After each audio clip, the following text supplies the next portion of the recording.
go with Nayyera Haq, who just stepped off the set at MSNBC, where she was sitting across from Joy Reid and John Brennan, and now she's slumming it with us. Thank you. Hi.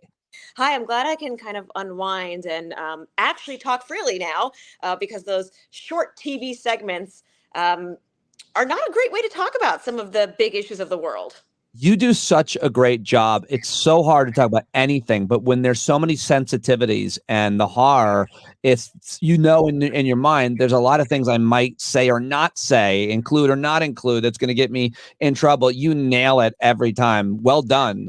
Thank you. Thank you. There was a lot of training that went into that. And that's some of the, you take this Staten Island girl and then you train her up to be a diplomat. So that was the helpful part of being a diplomat.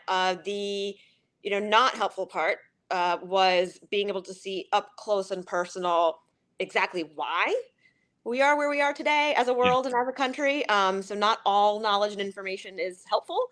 And it's been a hard couple of days with friends who live in Israel, friends who live in the Palestinian territories, and really feeling that there's nothing you can do to make things better.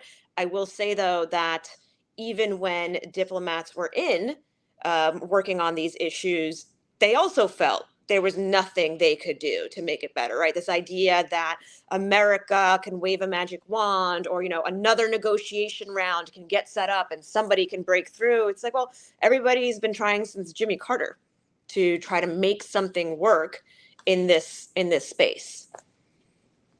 You've seen it up close and paid attention to this conflict for a long time.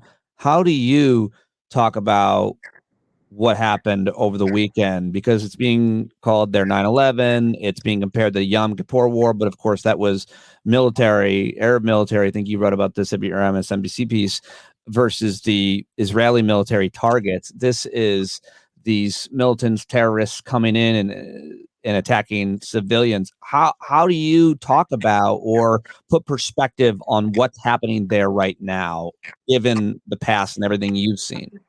It is hard as Americans where we talk about the founding fathers and our Revolutionary War and you're like, oh, that was 250 years ago. And that's a blip when you talk about civilizations and narratives and history in the Middle East. The entire founding principle of the state of Israel is based on a deep connection to the Bible, right? Like that's how far back we're talking about claims to the land. And we know that Palestinians were mentioned in scripture. So going to Jerusalem, you have a holy site for Muslims on top of the ruins of the holy site for Jews right next to where Jesus was raised, right? Like they're all there next to each other. And I'm going to try to describe what I'm doing with my hands, which is it's like the size of a postcard. And I remember hearing the Coolios, walk through the valley of the shadow of death, right? Like there was the Coolio did it, it's like really great rap. Yeah. And when I was visiting, they're like, oh, this little passageway right here, this is what they were talking about in the Bible because this is what was happening here. And I was just like, wow, this is really trippy that all of these different cultural references have a real grounding in physical space.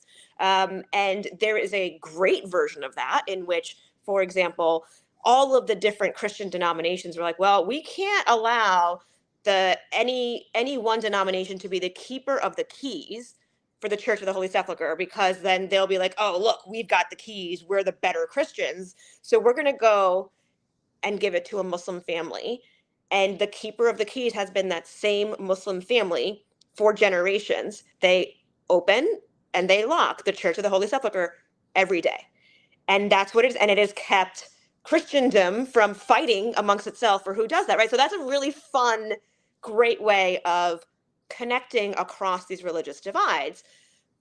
We are obviously seeing some of the more horrific ways, particularly with, I would say, Iran using its anti-Semitism to arm a militant terrorist organization and help it launch a terror campaign on Jews in Israel. That's what it is. I mean, Iran is not a pro-Palestinian place, because what they have helped do is have one part of what was supposed to be the state of Palestine get entirely flattened, right? That's what they've supported. I don't know how that translates to being pro-Palestine when it leads to more people dying and another cycle of violence. So many really interesting points, but it's important to understand how not monolithic the Arab world is and how they've all used the Palestinians for different reasons and then treated them terribly, from Jordan to Iran to Saudi Arabia to Syria, Lebanon. The way that they use them, the way that they fund them, their interests are usually themselves. And those dynamics are changing. And Israel is making a deal with Saudi Arabia. Iran hates it. And the Palestinian people and now the Israeli people, well, always the Israeli people, are caught in obviously the middle of that. And there's so much context to those relationships within the Arab world and how they use and have used the Palestinians for years, right? Do I have that right? I think you do. I'll just add some more layers to back up your point, which is that there was a historic coming to terms and diplomacy between Egypt and Israel decades ago that led to the assassination of an Egyptian leader. We've seen Yitzhak Rabin was assassinated because he also had extended himself and the Israeli people to try to make peace with Palestinians. So by their own people, those who have tried to create a community or have people live side by side, they have sacrificed, right? For making a deal, they're assassinated. For working with and trying to create peace, they're assassinated. And not by the opposite side, by their own people. By their own, right? Generally extremists, religious extremists. Right. And so the extremists need each other, which is part of what Netanyahu's always talking about, the threat of Iran. Iran is always talking anti-Israel. Like, it is inevitable that they are going to come to some kind of conflict and clash. Like, this is like if you were to use schoolyard analogies, right? Like, you kind of know how that's going to go. And there are many parents, and I try to figure out if I'm going to be that parent or not. But like, if somebody comes to hit my kid, am I, telling my kid to hit back, or am I rolling in and going to beat up that kid for him? Like, it's right. All of those human instincts play out. And the idea of diplomacy is to be better than that, right? Is to have other people come in and help individual communities, nation states step out of that emotional human bullshit. And we've completely failed. Right? We've completely failed to do that in that region. And I mean humanity, but it's not for the United States to fix it, right? Only so many US presidents can jump in and be that special sauce that suddenly makes this whole shakshuka thing taste great or work as a cohesive dish. The Arab states have not invested their time and energy. I mean, there are millions of Palestinian refugees living in Jordan entire lifetimes. Their whole lives. They have not been given a national identity. Like, make them Jordanian citizens, something, right? Like, they don't have that. They're just living stateless, and in hopes of what? That the UN is suddenly going to sort something out. Saudi Arabia, right? Like, got it. They're not fomenting Hamas terrorism, but they are cutting deals with Israel. They are looking to get their own economy boosted and move beyond the oil sector. And they didn't care if the Trump administration was allowing Netanyahu to build settlements in Palestinian territory. They're like, all right, go right ahead. Just cut deals with us. Jared, how many billions have you got that you can help us leverage? And they were talking about, what their real estate investments would be in Israel and what used to be known as the Palestinian West Bank. So the idea that the Arab world is in arms on behalf of Palestinians, they're anti-Israel in many ways. But these regimes, right, the kingdom in Saudi Arabia, the theocracy in Iran, use this public religious sentiment to further their own power. That is it. Because they had plenty of opportunities to step in their own region and do something significant or valuable for Palestinians. You make this really important point in a piece just posted over at MSNBC. Neither Iran nor Saudi Arabia have the Palestinian people's best interests at heart.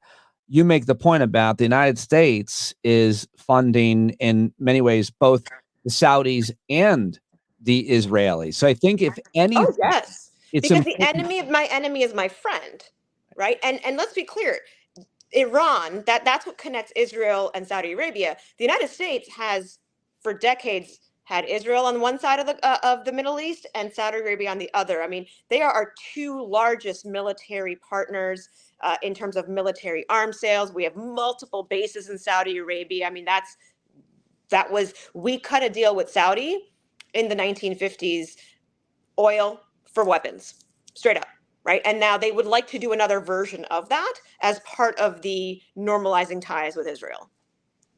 Oil for weapons, or oil plus, a certain semblance of protection, I guess, right? Yes, 91 Gulf yes, War. because the current kingdom is new, right? The royal family has not been there for generations and generations, like thousands of years.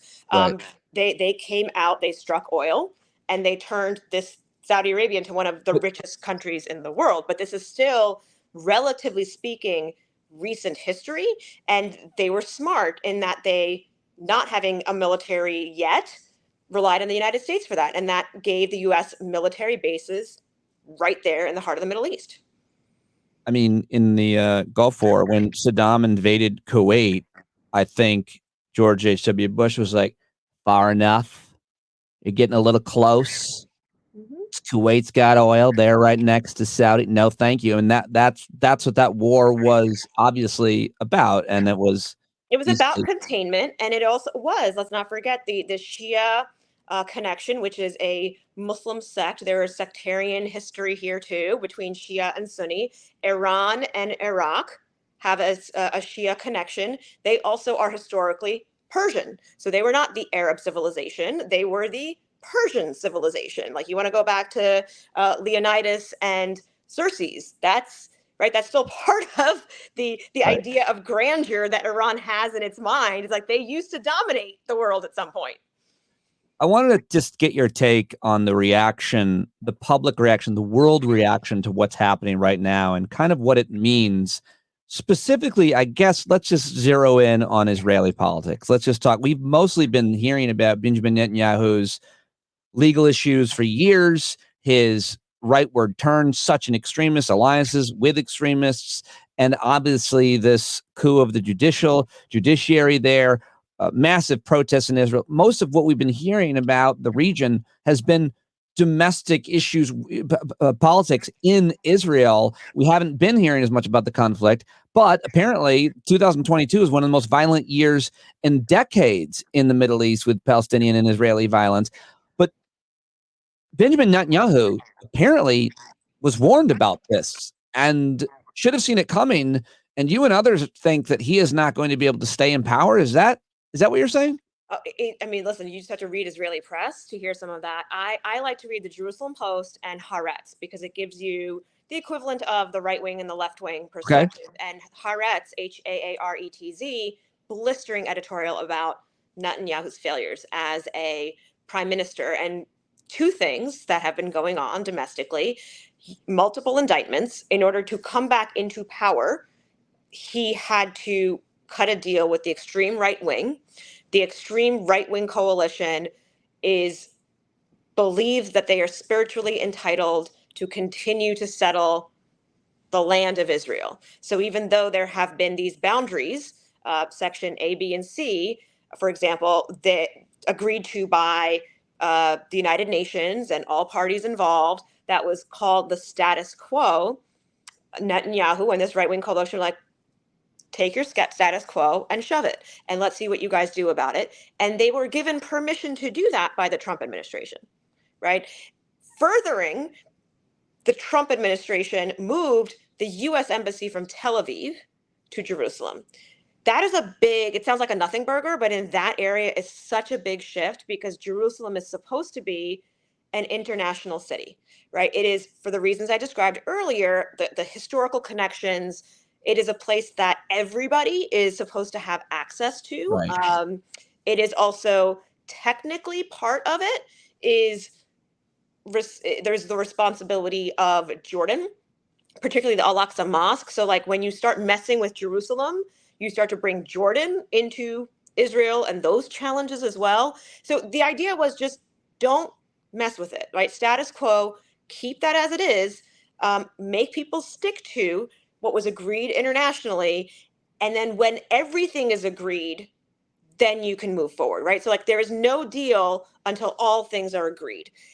And that's just not the Trump approach. And this is what you get when the United States allows any one party to advance its own agenda, right? And so Netanyahu benefited from that relationship. Trump leaves office. Netanyahu, even his own people, are frustrated with him because they have to live the reality of what this all means. And they find all these crazy corruption things. Netanyahu decides that he wants to try to overhaul the judiciary, the Supreme Court. Like it's mayhem there. There are massive protests by Israelis, and the military is telling him, you have sent nearly 150,000 troops to deal with the West Bank. That is not the threat. These are people, settlers, Israelis, who are going off on their own, and you have decided to send the military to protect them as they go into another country, technically. You are not protecting our southern and northern flank. You are not protecting right now against Hamas or Lebanon, which is Hezbollah, which supports Hamas. That is the massive intelligence failure, right? That has people within Israel very frustrated because they all track national security as their number one issue, right? Yep. Like number one issue. So I'm telling you things that people talk about in the street, and they're like, if they got away with this in Hamas, what's going to happen in the north? Like what has really been going on while this guy's been distracted by his indictments and his own right-wing agenda? That sounds a little familiar to me, I will say, because we have somebody who has a right-wing agenda, believes in walls, and gets distracted by his own indictments. Just saying. There's so many weird parallels between Bibi and Trump, but I suppose you could argue that's true of a lot of autocrats throughout history. I mean, even right now, I think Bolsonaro, you could throw him in the old legal issues category of dictators. So I want to get back to that question and I'll let you go here in a minute, but I just got to get your take on like the public perception. These images, what we're hearing and what we're seeing are so horrific. Babies being murdered, hostages. There's been, it's hard to know what's really happening. The reporting is always hard to confirm. There's propaganda efforts on all sides in different places, but from all accounts, it would seem that there was 260 people killed at a music concert. What is all of these violent images? What is it creating? You're watching social media. You're hearing the reactions of world leaders. You're seeing some of these protests getting ugly in New York City and Harvard. What are your thoughts about how we're perceiving this in the digital social media age with all of these horrible images coming out? What's going to happen? The transparency of the digital world has been amazing in some ways, because when the town of Jenin was being bulldozed, people knew in the United States in a way that we just didn't know before, because we weren't getting information from Palestinian communities in our homes in that same way, right? There were choices on what got covered and what didn't. But the flip side is organizations like ISIS figured out early on how to use YouTube, not only to recruit, but also how to get into people's phones and share horrific images and use that as a weapon of hostage. You take a hostage, you do a video, like, right? It's a textbook use of media to advance terror, right? To expand that. And we're getting warnings now for families to delete TikTok and delete Instagram if you have any connection to Israel, because the algorithm is going to send you these videos, right, of hostages in distress, of people being killed. And so I think the bad guys have figured out how to use all of this stuff, this technology, to get to us in ways that we're still going to be wrestling with and figuring out. And that is absolutely part of their calculus of how to advance terror. It goes to the heart of Hamas using terror tactics, and that being who they are. They are not a governing body that is looking to advance their people in a humanitarian way, it's the closest is like to a cartel that you feel obligated to dealing with to save yourself and your family, but also because the cartel controls all the food and water, right? So like that's what else are you going to do as an individual living in that environment? But okay, figure out how to work with the cartel, or as we see happening elsewhere in the world, you become a refugee, you go stateless. Just want to get your take on the reaction from the American right. You've seen Republicans go after the Biden administration for the Iranian deal, that they unfroze those funds and tell all kinds of lies about it. You've seen that try to be debunked, doesn't really matter. You've seen some people accusing Joe Biden of not being supportive enough of Israel or being an appeaser, which is really weird because, of course, these are the same people that aren't supporting Ukraine in the war against Russia, which is such a threat to our interests, one might argue. What do you make of, and then the worst of a reaction I've seen is Don Jr. and some others saying what's happened in Israel is going to happen right here on our southern border, and even saying those same terrorists are going to come through, but some terrorists are going to come through and do those kinds of things. What do you make of, take on any or all of those criticisms, reactions, and even blatant lies that you've heard from the American right? We'll start with the first one, which is the idea that Iran was emboldened by a financial transaction that hasn't even been completed yet, which is that $6 billion of their money that had been frozen sitting in South Korea. And because of the way the world economy works, nobody wanted to, nobody, meaning a humanitarian group that is going to purchase food and then they have permission to deliver it in Iran, for example, or a medical group that has permission to deliver vaccines. They're like, yeah, we don't really feel comfortable with using South Korea banks and then going back to the Middle East. Like, can you give us some kind of guarantee? And so this was a convenient time to say, hey, Iran, we'll make it easier for you to get these things that you desperately need by putting your money in Qatar. Because we also have, by the way, 5 military bases in Qatar, and they have been another U.S. ally, but also they know how to talk to other people in the Middle East, and their money has been the dirham is doing very well, and NGOs are like, oh, okay, they're right next door. We can buy the thing with your money and then ship it right over. Got it. We're not going to get in trouble with sanctions. That's what this was, and we got Americans back by making that happen.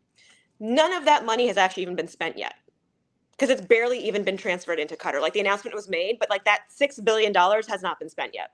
So that is not something Iran could hang its hat on to do a plan with Hamas, right? Like, but these facts don't matter, right? Because in the stream of information, and you just hear Iran here, Iran there, and it's very opportune, and in that way, Machiavellian smart, I guess, for Republicans to find another thing to ding a US president while they're trying to prop up Trump. I mean, like, what's your alternative here, guys? That's what you're offering. You're offering us a Bibi-like figure, a Netanyahu-like figure. You're offering us another autocrat. All right, go ahead. Keep dinging Biden with stuff that makes, that's effectively doing Putin's work. Like, let's be clear. Russia supports Hamas when it comes to the UN. They have been very friendly. So if you are truly pro-Israel, you would not be advancing Russian talking points right now. Indeed, the other arguments or things that you've heard, reactions to. Yeah, the one that really bothers me from the left is how easy it is for people to say, oh, well, now you know what it was like when we saw Palestinian babies. No, stop right there. Stop right there. No babies, no kids should be hurt. Like, just period, full stop. It's actually okay to just stop the sentence there, right? Like, that's when you feel compelled to constantly make moral equivalency or compelled to what about? I'm like, that's the stuff you always complain about the other side doing. The whataboutism. Well, what about this and what about that? I'm like, no, let's just pause for a moment.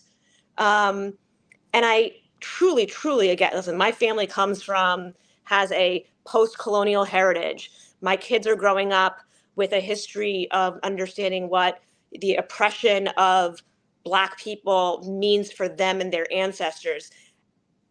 this is not the exact moment to be sitting there talking about decolonization and how that has to be violent.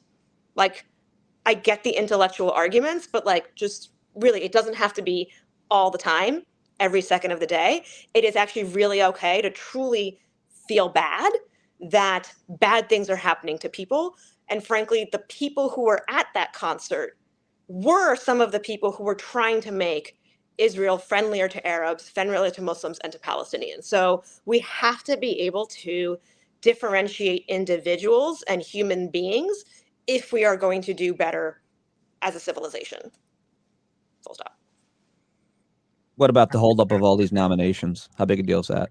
Oh my gosh. Yeah, we didn't get to the diplomatic piece of the puzzle, which is we don't have a Speaker of the House right now. So technically the House can't do business. How do you move things forward? Like more aid to whoever you want to give aid to at any point.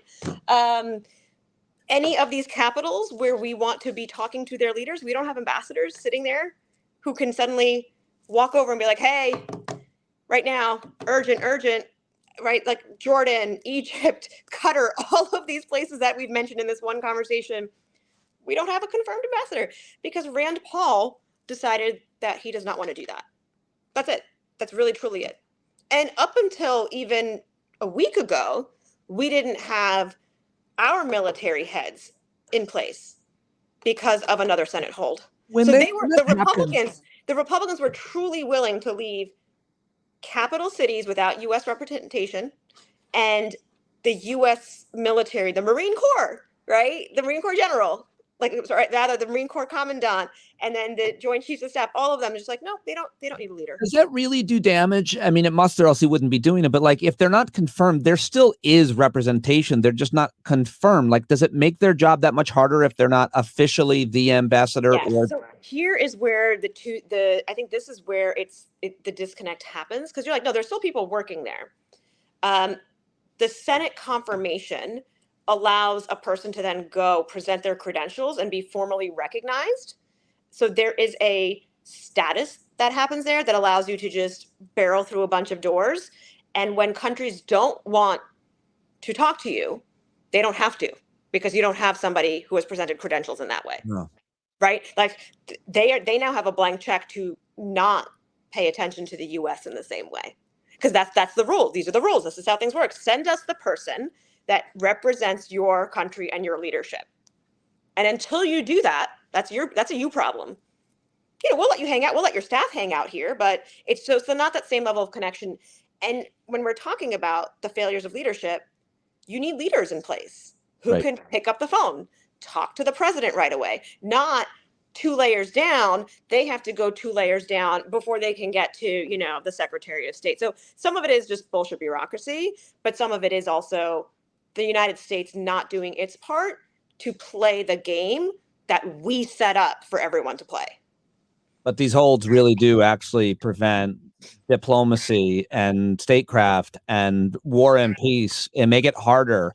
It makes it harder, right? And in moments like this, where you're trying to stop conflict from spreading, you don't have all your tools sharpened, right? Like it's like, why walk around with a blunt dagger or whatever it is? I don't know.